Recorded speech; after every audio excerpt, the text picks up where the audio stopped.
یہ شہر وہ ہے جس نے انگریزوں کے ساتھ جنگیں کی، یہ صوبہ وہ ہے جس نے ایک دن کے لیے بھی انگریز کی حکومت کو دل سے تسلیم نہیں کیا۔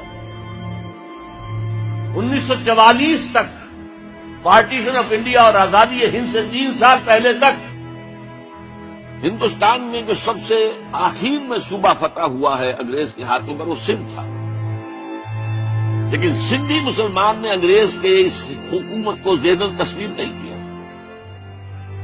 وہاں بہت بڑی تحریک تھی، ہر تحریک، جس نے مقابلہ کیا ہے، اور یہ 1940 جو ہیں ان کے دوران تک بھی یہ خبریں اخبارات میں پڑھتے تھے۔ میں بھی اس وقت اخبار پڑھنے کے قابل ہو چکا تھا کہ آج فلاں ریلوے اسٹیشن کو آگ لگا دی ہروں نے، اور آج فلاں تھانے کو جلا دیا ہے، اور آج فلاں یہ کر دیا ہے، اور یہ جو ہمارے پیر پگاڑا صاحب ہیں ان کے والد صاحب کو پھانسی دی انگریز نے، اور پھر لاش تک نہیں دی، کہیں ان کی قبر کا نشان تک نہیں، اور ان دونوں بھائیوں کو وہ لے گیا ہندوستان تاکہ ان کی برین واشنگ کرے اور وہاں کی تہذیب و تمدن کا ان کے اوپر رنگ چڑھائے۔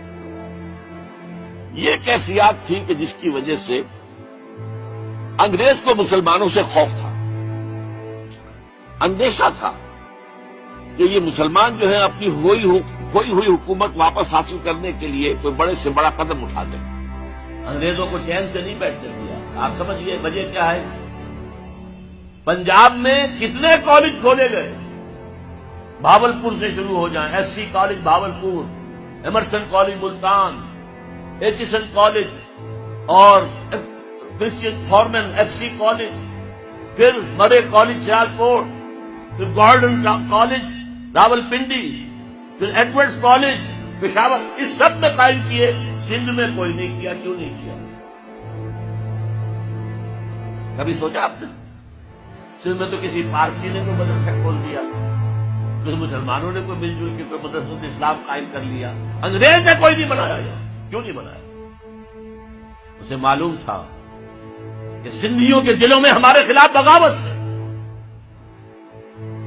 یہ کبھی ہمارے وفادار نہیں ہوں گے، جب بھی موقع ملے گا ہم پر حملہ کریں گے۔ جبکہ پنجاب اور سرحد کے درمیانی اضلاع جو ہیں وہ انگریز کے وفادار ثابت ہوئے۔ پنجاب کی فوج تھی جس نے کہ 1857 میں دلی جو انگریز کے ہاتھ سے نکل گیا تھا دوبارہ لے کر دیے، پتہ کر کے دیے۔ پنجابی تھے، وہ مسلمان تھے، سکھ بھی تھے، مسلمان بھی تھے۔ اس کی خاص وجہ تھی، مجھے یاد ہے میاں طفیل صاحب ابھی زندہ ہے، انہوں نے ایک دفعہ بیان دے دیا تھا بہت سخت کہ سندھی تو فوجی ہے نہیں، فوج میں آتی نہیں ہے، سندھی تو نان مارشل ریس ہے۔ یہ جو انگریز کا پروپیگنڈا تھا وہ ان کی زبان سے نکلا۔ اس کا جواب دیا تھا پھر جی ایم شاہ، غلام مصطفیٰ شاہ، جو سیکرٹری ایجوکیشن بھی تھے، لاہور میں کالج کے اندر پرنسپل بھی رہے، انہوں نے جواب دیا تھا یس وی ور نیور مرسنریز، ہاں ہم کبھی کرائے کے ٹٹو اور کرائے کے فوجی نہیں تھے جیسے تم تھے پنجابی ہو، تم نے تو جا کر کعبے پہ گولیاں چلائی ہیں انگریزوں کی سپاہی بن کر، تم نے تو جا کر یروشلم کا قبضہ لے کر دیا جنرل ایلن بی کو، انگریز کو۔ یہ سندھ ہے جس میں میں بات کر رہا ہوں، یہ سندھ ہے جہاں خاکسار تحریک بھی بڑی زبردست، تالپور برادران اس خاکسار تحریک کے بہت نمایاں کارکن تھے۔ یہ سندھ ہے جہاں پنجاب سے آنے والا ایک نو مسلم تھا، پنجابی، سکھ سے مسلمان ہوا تھا، مولوی عبید اللہ، لیکن اس کے نام کے ساتھ سندھی لگ گیا ہمیشہ کے لیے۔ مجاہد انسان، حضرت شیخ الہند کا سپاہی عبید اللہ سندھی رحمت اللہ علیہ، وہ سندھ ہے۔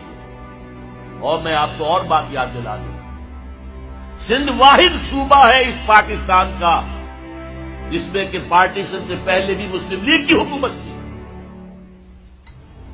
پنجاب میں یونینسٹ پارٹی کی حکومت تھی، ہندو مسلم سکھ مل کر بنائی تھی انہوں نے، مسلمانوں کی پارٹی نہیں تھی۔ مسلم لیگ کو ایک دن بھی وہاں وزارت نصیب نہیں تھی۔ سرحد میں ڈاکٹر خان صاحب کی وزارت تھی، باچا خان کا بڑا بھائی، وہ تو ریفرینڈم ہوا ہے اور غیور پٹھانوں نے پاکستان کے حق میں ووٹ دیا ہے، اور اس کے لیے مولانا شبیر احمد عثمانی رحمۃ اللہ علیہ نے بڑا پارٹ پلے کیا۔ وہاں کے پیر جو ہیں، پیر صاحب مانکی شریف، پیر صاحب زکوڑی شریف، انہوں نے بڑا رول پلے کیا ہے کہ پاکستان میں اسلام نافذ ہوگا، اسلام قائم ہوگا، لہذا ووٹ دو مسلم لیگ کو۔